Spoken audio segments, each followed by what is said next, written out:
container para guardar os corpos no hospital em Porto Alegre. O Brasil chega perto da marca de 2.000 mortos por dia pela Covid-19 e o colapso na saúde, que começou por Manaus, se espalha pelo país. O presidente da República dobra a aposta e debocha das mortes. Tudo isso numa semana em que o filho dele, Flávio Bolsonaro, virou notícia pela compra suspeita de uma mansão de 6 milhões de reais em Brasília. Eu sou Rodrigo Viana e esse é o Tempero da Notícia, começando agora.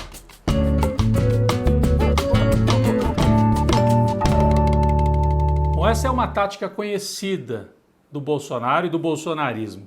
Quando o clima começa a ficar muito pesado para o lado deles, o presidente da República muda de assunto, cria um fato nas redes sociais especialmente. E essa foi uma semana especialmente ruim para o Brasil de uma maneira geral, mas também para o governo Bolsonaro. O que aconteceu? Bom, o país chegou perto da marca de 2.000 mortos por dia pela Covid-19. Ultrapassou os Estados Unidos e se transformou no principal foco mundial da pandemia. As organizações internacionais estão preocupadíssimas com o que acontece no Brasil. A chamada cepa brasileira, que é essa mutação do vírus que apareceu em Manaus, preocupa o mundo inteiro. Os voos estão cancelados, o Brasil está isolado, fisicamente, da maioria dos países do mundo. Para a gente ter uma noção do que está acontecendo, Porto Alegre, um dos hospitais mais tradicionais da cidade, teve que contratar um container para colocar os corpos, porque não dá conta de levar para o necrotério. Então tem que ter um container para manter os corpos que vão saindo da UTI, as pessoas que não resistem, vítimas da Covid-19. Então, uma situação traumática, as UTIs estão lotadas e perto do colapso em todo o Brasil. Aquele quadro de Manaus se espalha pelo Brasil.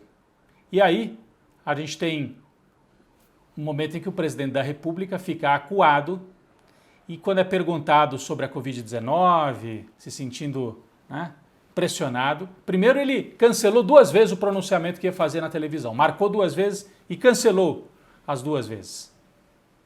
E aí saiu com essa mudança de assunto,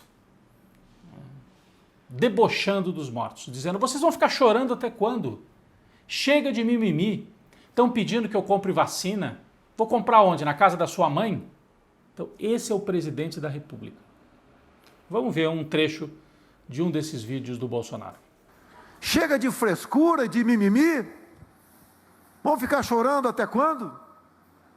Temos que enfrentar os problemas, respeitar, obviamente, os mais idosos, aqueles que têm doenças, comorbidades, mas onde vai parar o Brasil se nós pararmos? A imprensa, de certa forma, e a própria esquerda acabam entrando nesse jogo, porque não tem como não entrar, não tem como não responder a uma barbaridade dessa. O que o Bolsonaro tenta é mudar o assunto, como eu falei. Mas dessa vez, me parece que não tem muito como mudar de assunto. Os problemas vão se acumulando. Além da pandemia, nós tivemos esta semana a questão da Petrobras. A informação de que o Bolsonaro, ao intervir na Petrobras, de alguma maneira vazou a informação antes. E gente que teve a informação fez operações suspeitíssimas na Bolsa de Valores e ganhou milhões de reais.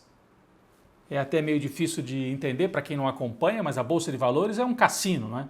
Então, quinta-feira da outra semana, Bolsonaro fez uma reunião no Palácio com 5 ou 6 assessores e decidiram que haveria intervenção na Petrobras.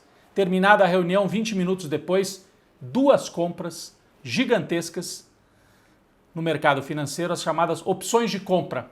Alguém comprou esses papéis apostando na queda das ações da Petrobras. Uma aposta arriscadíssima.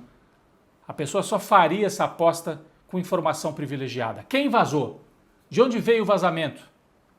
O mercado financeiro, a Comissão de Valores Mobiliários, está investigando e isso aponta diretamente para dentro do palácio. Provavelmente vazou do círculo mais próximo de Bolsonaro. Além disso, esta semana, a compra suspeita de uma mansão em Brasília.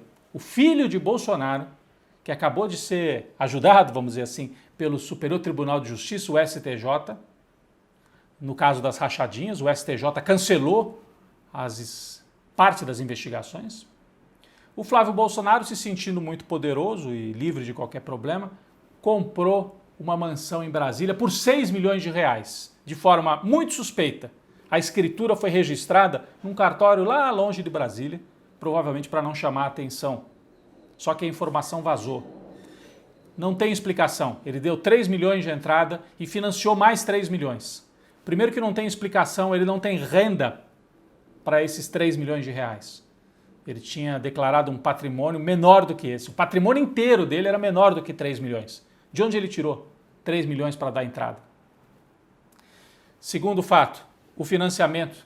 Já está comprovado que foi um financiamento que não existe no banco. Se você entrar no simulador do próprio Banco de Brasília que fez o financiamento, colocar lá o valor que você quer financiar, 3 milhões, que é a metade da mansão, o banco exigiria uma renda de 46 mil reais por mês, ou seja, só gente com muito dinheiro. O Bolsonaro, o Flávio, é senador, tem um bom salário, mas não chega a isso. Como é que ele conseguiu o financiamento?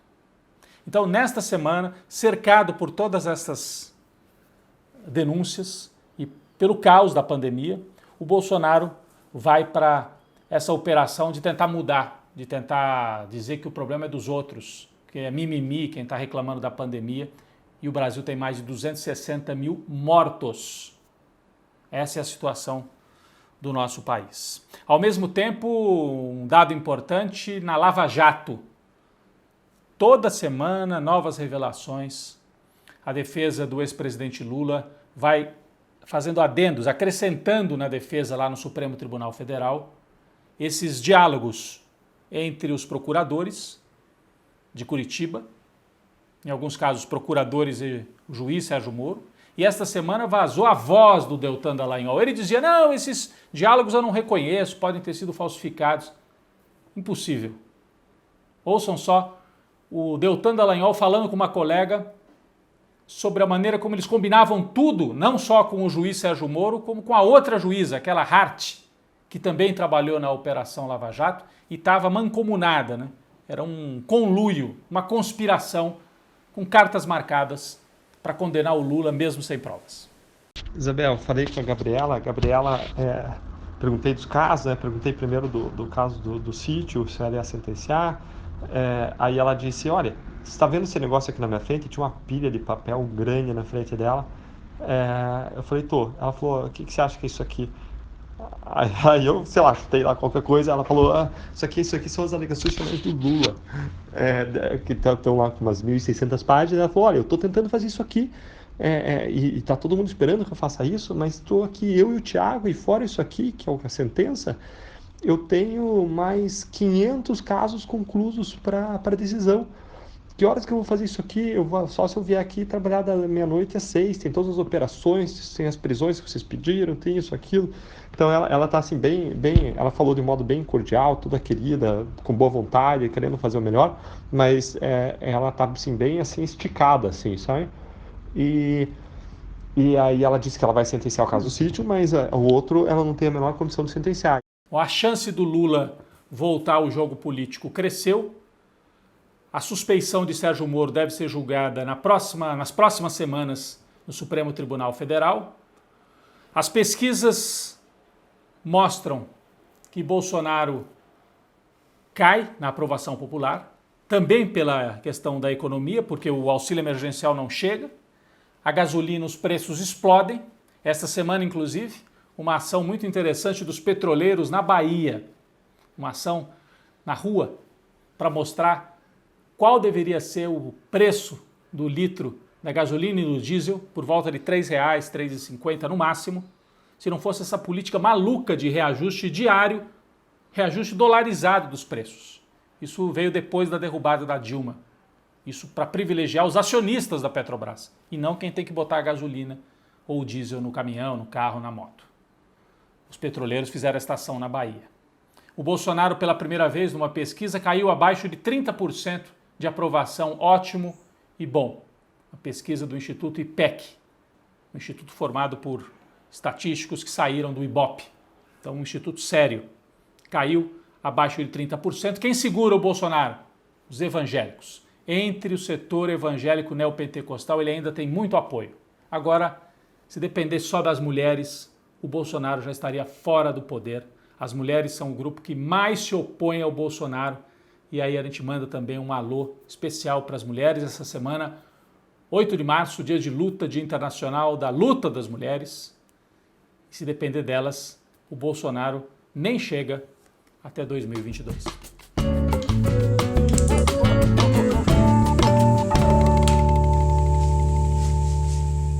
Bom, quem foi para a panela de pressão esta semana?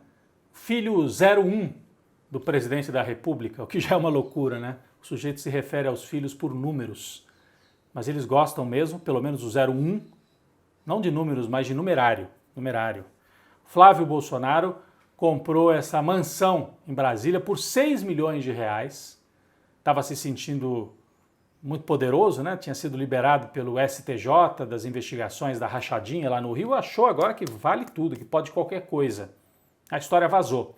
Os militares ficaram muito irritados, porque há um esforço de estabilizar o governo para tentar passar por essa fase da pandemia, com todas as loucuras e as barbaridades feitas pelo Bolsonaro, e aí um dos filhotes dele vai lá e compra a mansão, como se fosse a Maria Antonieta, né? Nas vésperas da Revolução Francesa, dizendo para o povo comer brioches. E tem situações muito suspeitas na compra dessa mansão, além de tudo que nós já falamos na primeira parte do programa, da falta de recursos, né, de justificativa para que ele consiga pagar tanto o pagamento à vista como o financiamento, mas tem outro fato, também gravíssimo. Mas essa mansão foi comprada de um empresário chamado Juscelino Sarquis, empresário lá de Brasília. Ele tem uma namorada, que é juíza. Essa namorada trabalhava no gabinete, adivinham de quem? Do ministro Otávio Noronha, do STJ, que foi quem liberou o Flávio Bolsonaro das investigações da rachadinha. Coincidência, né? O Flávio tinha um problema com as rachadinhas, o ministro do STJ comanda essa operação para anular as provas, a juíza que trabalhava com ele, a namorada do empresário, que vendeu a casa para o Flávio Bolsonaro. Ele vai para a panela de pressão, ele que não aguenta muita pressão. Vocês se lembram, numa campanha eleitoral no Rio de Janeiro, durante um debate, o Flávio Bolsonaro desmaiou de nervoso, mal-estar súbito no estúdio, e a adversária, a Jandira Fegali, do PCdoB, foi acudi-lo. Ela é médica, né? A obrigação do médico é acudir um paciente que passa mal, qualquer um, né, que passe mal. E o Jair entrou correndo e disse: comunista não toca no meu filho. Olha a doença desse sujeito e dessa família, que agora também é suspeita de movimentar recursos que ninguém sabe de onde vieram para comprar esta mansão de 6 milhões de reais. É um símbolo, se faltava um símbolo, agora nós temos o símbolo da picaretagem da família Bolsonaro. A mansão de 6 milhões de reais em Brasília.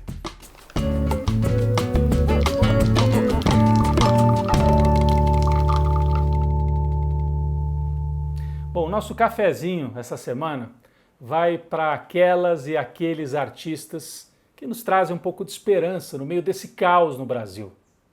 Os artistas da música brasileira.